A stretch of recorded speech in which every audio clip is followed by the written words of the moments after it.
दोस्तों, कैसे हैं आप सभी। उम्मीद करता हूँ आप सभी बहुत ही अच्छे होंगे। तो आज के इस वीडियो में हम पढ़ने वाले हैं क्लास 11th केमिस्ट्री का 5वां चैप्टर, जो है द्रव्य की अवस्थाएं, द्रव एवं गैस, जिसका यह 6वां वीडियो है। तो आज के इस वीडियो में हम पढ़ेंगे कि ग्राहम का विसरण नियम क्या होता है। तो ग्राहम का विसरण नियम आज के इस वीडियो में हम समझेंगे। मैं आपको पहले ही विश्वास दिलाता हूं, यदि आप हमें पहली बार देख रहे हैं तो आप निश्चिंत रहिए, आपको एक एक बात समझ में आएगा और विसरण का जो नियम है वो आपको इसी वीडियो में याद भी हो जाएगा। तो चलिए हम स्टार्ट करते हैं। तो सबसे पहले तो मैं यही कहूँगा कि ये बहुत ही इंपॉर्टेंट टॉपिक है, जो है ग्राहम का विसरण नियम। अब आता है कि ग्राहम के विसरण नियम में क्या हमें बताया गया। तो ग्राहम के विसरण नियम को समझने से पहले हमें ये बात समझना होगा कि विसरण कहते किसे हैं। ठीक है, क्या कहते हैं विसरण। तो थोड़ा सा मैं एक्सप्लेन कर दे रहा हूं कि विसरण किसे कहते हैं। विसरण का अगर सिंपल वे में हम ऐसे ही एग्जांपल से समझ लें, विसरण का मतलब होता है फैलना। जैसे कि स्प्रे है, मान लेते हैं कोई क्या है, परफ्यूम है। परफ्यूम को आपने क्या किया, कमरे में एक स्थान पर मारा, एक जगह पर जाकर आपने कोने में साइड में मारा, तो क्या वो सभी रूम में कुछ देर के बाद फैलेगा कि नहीं। सभी रूम में वो क्या आएगा, सुगंध आएगा। ठीक है, मान लेते हैं कई खाना बन रहा है, ठीक है, भोजन बन रहा है, तो वहाँ पर भोजन की जो स्मेल है वो बाहर तक आती है कि नहीं। जो स्वाद है उसका बाहर तक सुगंध आता है कि नहीं आता है, बिल्कुल आता है। तो वहाँ पर क्या हुआ है, गैसों का विसरण हुआ है। तो गैसों का क्या होता है, ये मतलब गैसों का जो फैलना है क्या कहलाता है, विसरण कहलाता है। तो मैं यहाँ पे परिभाषा पर डिस्कस नहीं करने आया हूँ और ना ही इस पर डीप में डिस्कस करने आया हूँ, बल्कि मैं विसरण को इसलिए थोड़ा सा बस एक्सप्लेन किया हूँ कि आपको ये नियम समझने में दिक्कत ना हो। तो विसरण का मतलब अभी तक आपने क्या समझा कि गैस के अणुओं का क्या होना, मतलब फैलना, गैस के अणुओं का विखरना या फैलना ही क्या कहलाता है, विसरण कहलाता है। अब आता है कि ग्राहम का विसरण नियम क्या है। तो यहाँ पे यही बताया गया कि कोई भी गैस है तो किसी गैस का जो विसरण दर होता है, किसी गैस का जो विसरण का दर होता है, ध्यान से आप समझेंगे हमने क्या बताया कि कोई भी गैस है, ठीक है, तो किसी गैस का जो विसरण का जो दर होता है, दर को हम R से प्रदर्शित करते हैं। ये क्या है, गैस का विसरण दर। मैं यहाँ पे लिख दे रहा हूँ गैस का विसरण दर। तो किसी गैस का जो विसरण दर होता है वह व्युत्क्रमानुपाती होता है। किसी गैस का जो विसरण का जो दर होता है, मतलब फैलने में जो लगा समय होता है, तो उसी को कहा जा रहा है गैस के विसरण दर जो होता है वो व्युत्क्रमानुपाती होता है गैस के अणुभार के। गैस के अणुभार जो होता है, अणुभार को हम गैस के पहले अणुभार नहीं, गैस के जो घनत्व होता है, ये D क्या है, घनत्व है, तो घनत्व के वर्गमूल के व्युत्क्रमानुपाती होता है। ये बात आपने समझा। हमने क्या बताया कि गैस का जो विसरण दर जो R होता है वह व्युत्क्रमानुपाती होता है किसके, गैस के घनत्व के वर्गमूल के क्या होता है, व्युत्क्रमानुपाती होता है। ये वर्गमूल ही तो है, ये घनत्व है। तो वही बात हमने बताया कि सबसे पहली बात ये हमने जाना। और दूसरा और भी आपको बता दें कि किसी गैस का जो विसरण दर होता है जो R होता है, ये भी व्युत्क्रमानुपाती होता है उस गैस के अणुभार के वर्गमूल के, ठीक है, जिसे हम M से प्रदर्शित करते हैं। तो ये भी बात आप याद रखेंगे। मतलब जो इससे आपने क्या समझा, दो इसमें बताया गया, मतलब इससे ये बताया कि विसरण का जो दर होता है वो घनत्व के, गैस के घनत्व के वर्गमूल के व्युत्क्रमानुपाती होता है, और दूसरा कि गैस के अणुभार के वर्गमूल के व्युत्क्रमानुपाती होता है। मतलब दोनों के व्युत्क्रमानुपाती होता है, अणुभार के भी, घनत्व के भी। ये क्या है, घनत्व है, घनत्व है, और ये क्या है, अणुभार है। किसका अणुभार, गैस का ही अणुभार।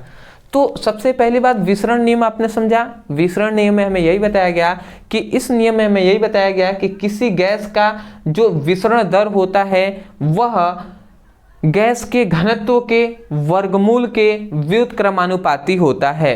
और अणुभार के वर्गमूल के भी व्युत्क्रमानुपाती होता है। परंतु इसमें दो कंडीशन इन्होंने लगा दिया। पहला कंडीशन ये है कि जो ताप है और जो दाब है, ताप और दाब दोनों क्या होना चाहिए, स्थिर होना चाहिए, मतलब नियत होना चाहिए, एक समान स्थिर होना चाहिए। तो ये दो उन्होंने कंडीशन भी लगाया।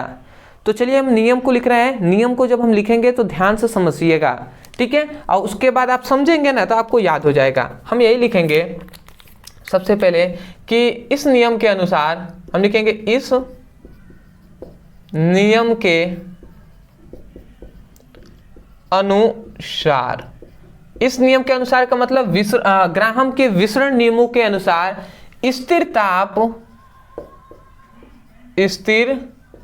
ताप व दाब पर, स्थिर ताप व दाब पर किसी गैस का विसरण दर, किसी गैस का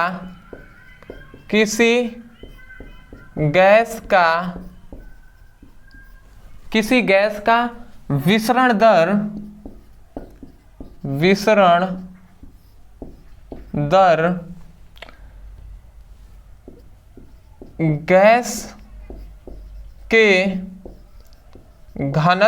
गैस के घनत्व तथा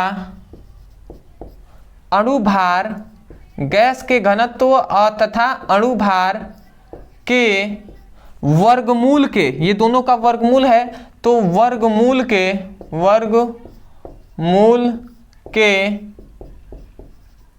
व्युत्क्रमानुपाती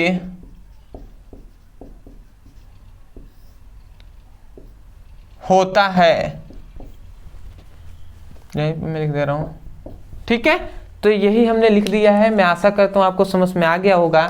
देखिए एक बार मैं बता दे रहा हूं, देखिए ये घनत्व है और ये भी क्या है, गैस का ही अणुभार है, और दोनों का वर्गमूल है, और दोनों एक दूसरे के व्युत्क्रमानुपाती, मतलब ये दोनों व्युत्क्रमानुपाती हैं विसरण के दर का।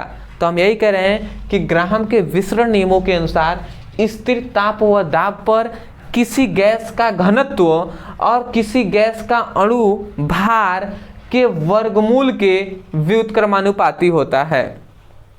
एक बार और सुन लीजिए, ग्राहम के विसरण नियमों के अनुसार स्थिर ताप व दाब पर किसी गैस का विसरण दर गैस के घनत्व और अणुभार के वर्गमूल के व्युत्क्रमानुपाती होता है। अब वही बात हमने लिखा है कि इस नियमों के अनुसार स्थिर ताप व दाब पर किसी गैस का विसरण दर गैस के घनत्व और अणुभार के वर्गमूल के व्युत्क्रमानुपाती होता है। तो ये बात हमने यहाँ पर लिख दिया। अब थोड़ा सा आपको समझना ये है, थोड़ा सा मैं इसको मिटका दे रहा हूँ, अब मैं अच्छे से थोड़ा सा लिख दे रहा हूँ जिससे आपको समझ में आ जाए, ठीक है। थोड़ा सा मैं मिटका दे रहा हूँ क्योंकि इसमें आपको फॉर्मूले कुछ मिलने वाले हैं जो बहुत इंपॉर्टेंट है। इससे आपने ये समझा कि जो विसरण का जो दर होता है वो क्या होता है, जो विसरण का दर होता है वो व्युत्क्रमानुपाती होता है 1/√d के, मतलब घनत्व के भी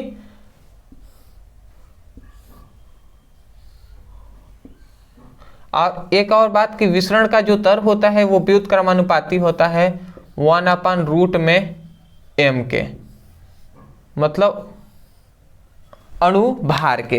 तो ये दो बात आपने समझा। अब सपोज डेट ऐसा हम मानेंगे, देखिए थोड़ा सा यहाँ पे आप समझिएगा, मैं कुछ लिख रहा हूँ कि आप लिखेंगे कि चूंकि यहाँ हम ऐसे लिखेंगे कि जब एक गैस का, यदि कोई एक गैस है तो एक गैस का विसरण दर, ठीक है, मतलब एक कोई गैस है तो उसका विसरण दर सपोज डेट R1 है, ठीक है, किसी एक गैस का विसरण दर R1, ठीक है, घनत्व क्या हो जाएगा D1 तथा अणुभार M1 है, ठीक है।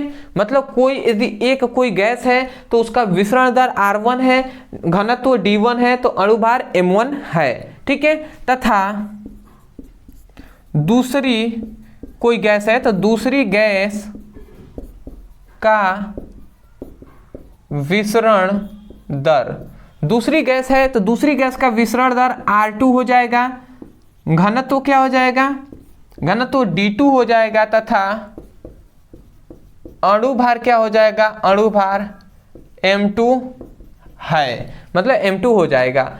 तो ये अगर पहला एक गैस है तो उसके लिए R1 D1 और M1 है, और दूसरी गैस है तो उसके लिए। तो यदि हम पहले गैस के लिए, मतलब पहले एक गैस के लिए यदि हम विसरण दर निकालें तो प्रथम गैस के लिए, यहाँ पे एक गैस लिखा गया है ना, तो मैं सपोजेड यहाँ पे प्रथम गैस इसको मान ले रहा हूँ, प्रथम गैस के लिए। तो प्रथम गैस के लिए जो विसरण दर होता है R1 वो व्युत्क्रमानुपाती होगा 1/रूट में D के, ठीक है, सॉरी R1 है तो D1 लिखेंगे, मतलब घनत्व के वर्गमूल के व्युत्क्रमानुपाती होता है। और दूसरी बात कि ये R1 जो होगा वो व्युत्क्रमानुपाती किसके हो जाएगा, अणुभार के भी व्युत्क्रमानुपाती होता है। तो ये हमें दो फॉर्मूले मिलेंगे, आप समझ रहे हैं ना। पहले गैस के लिए यदि हम निकालते हैं तो ये घनत्व के वर्गमूल के व्युत्क्रमानुपाती होता है, तो D1 हमने लिख दिया। फिर से ये अणुभार की तो व्युत्क्रमानुपाती होता है ना, तो ये हमने लिख दिया, ठीक है। ऐसे ही यदि हम दूसरी गैस के लिए निकालें, ठीक है, तो मैं यहाँ पे लिख दे रहा हूं द्वितीय गैस के लिए। तो यदि हम द्वितीय गैस के लिए हम अगर विसरण का दर देखें तो जो R2 हो जाएगा वो व्युत्क्रमानुपाती हो जाएगा 1/रूट में D2 के, ठीक है। और फिर से R2 जो होगा वो व्युत्क्रमानुपाती होगा किसके, फिर से रूट में M2 के, मतलब किसके, अणुभार के। तो ये बात आपने अभी तक इतनी बात आपने समझ लिया कि ये दो बातें हैं, ये पहली गैस के लिए है, ये दूसरी गैस के लिए। अब सपोज दैट यदि हम इसको फर्स्ट, इसको सेकेंड मानते हैं, इसको भी हम फर्स्ट, इसको सेकेंड मानते हैं। अब हम क्या करते हैं, समीकरण फर्स्ट में सेकेंड से भाग देते हैं, ठीक है। ये हम ऐसा क्यों कर रहे हैं अभी आपको थोड़ा सा समझ में आएगा। तो यदि हम समीकरण फर्स्ट में सेकेंड का भाग देते हैं तो यहाँ पे समझिएगा, तो समीकरण में लिख दे रहा हूँ, समीकरण फर्स्ट में सेकेंड से भाग देने पर, तो यदि हम भाग देते हैं तो R1 भागे R2 हो जाएगा। R1 में R2 का भाग दें तो R1 बटे यहाँ पे R2, सॉरी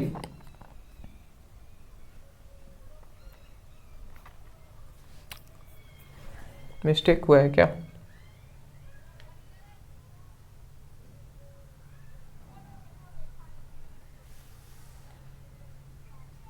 नहीं ऐसे नहीं, ठीक है, इसका हम भाग देंगे ना, सही हमने किया था।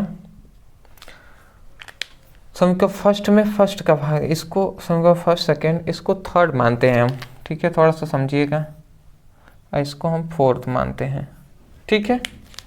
तो हम क्या करेंगे, समीकरण फर्स्ट में सेकेंड का हम भाग देंगे, ठीक है। समीकरण फर्स्ट में सेकेंड का भाग देंगे तो R1/R2 D1/D2, तो ये ऊपर चला जाएगा, जिससे R1/R2 N/M2, ठीक है। इसको हम दो मानते हैं, थोड़ा सा समझिएगा इसको, समीकरण फर्स्ट, इसको सेकेंड हम मानेंगे, इसको थर्ड, इसको फोर्थ मानेंगे। तो देखिए समीकरण फर्स्ट में यदि हम सेकेंड का भाग देते हैं, ध्यान से समझेंगे, समीकरण फर्स्ट में यदि हम सेकेंड का भाग देते हैं तो देखिए ये R1 भागे R2 हो जाएगा, और उसके बाद 1/D1 हो जाएगा।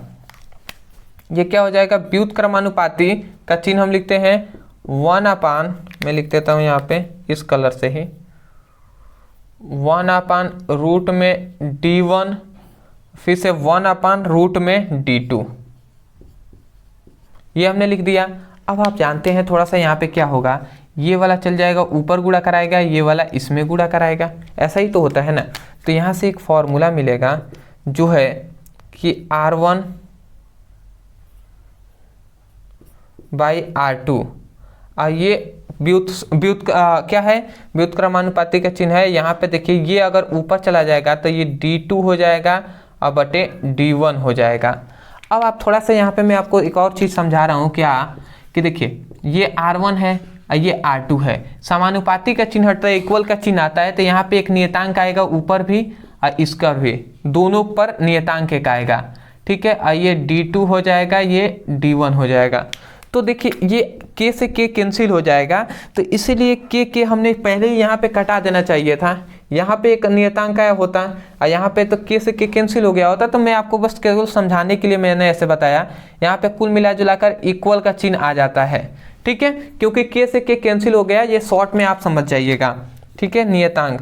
तो यहाँ से आपका क्या मिला कि R1/R2 जो होगा वो D2/D1 के बराबर होता है। ठीक है, अब देखिए समीकरण फर्स्ट में यदि हम सेकेंड का भाग दिए तो ऐसा हुआ है। अब फिर से समीकरण 3 का भाग हम 4 में देंगे, मतलब 3 में 4 से भाग देंगे तो हमें क्या मिलेगा, ये एक फॉर्मूला मिल गया, इसको आप याद रखेंगे।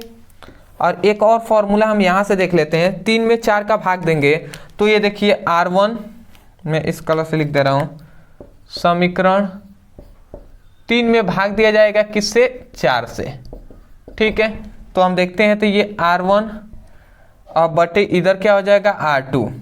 अब देखिए थोड़ा सा समझिएगा, यहाँ पे हम समानुपाती ने इक्वल का यहाँ पे चिन्ह लगाएंगे। ठीक है, क्यों, देखिए यहाँ पे अगर सपोज डेट इक्वल आता तो यहाँ पर इक्वल अब के लिखते हैं, इधर भी के लिखते हैं, तो के से के कैंसिल हो जाता, भाग देते तो वही बात हम सीधा डायरेक्ट लिख रहे हैं। समानुपाती के चिन्ह हटाकर इक्वल हम लगा रहे हैं यहाँ पे 1/, यहाँ पे 1/रूट में m1 लिख दे रहे हैं, और ये मेन बटा, और फिर से 1/रूट में m2, यहाँ पे थोड़ा सा ऐसे लिख दे रहा हूँ R1/R2 यहाँ पे बराबर, और फिर से रूट में m2। अब ऐसा हो गया तो फिर से आप समझेंगे तो ये वाला ऊपर जाए गुणा कराएगा, ये वाला इसमें, ऐसा ही तो होता है ना।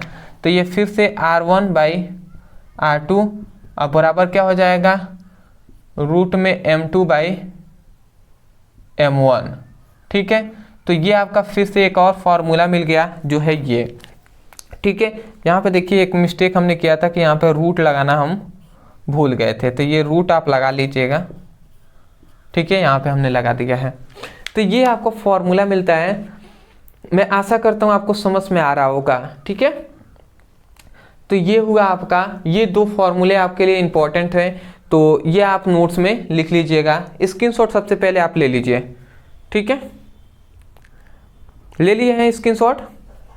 चलिए, तो यही है आपका फॉर्मूला, ये ज़्यादा इंपॉर्टेंट है आपके न्यूमेरिकल के लिए, इसलिए हमने बता दिया। अदरवाइज जो विसरण का नियम है ये यही है, यहाँ तक आपका कंप्लीट हो जाता है। यहाँ के बाद ये गणना केवल इसलिए किया गया है इन 2 फॉर्मूले के लिए। यदि विसरण नियम आता है यदि 2 नंबर में, तो आप यहाँ से लेकर यहाँ तक लिख देंगे तो आपको मिल जाएगा। ठीक है, तो मैं यही कहूँगा, समझ में आया है तो वीडियो को लाइक कीजिएगा, चैनल पर नए होंगे तो चैनल को सब्सक्राइब कर लीजिएगा। अदरवाइज डिस्क्रिप्शन में भी फिजिक्स और केमिस्ट्री दोनों का लिंक है, तो वहाँ से अपनी पढ़ाई कर सकते हैं। तो मिलते हैं एक नए टॉपिक के साथ, तब तक के लिए धन्यवाद।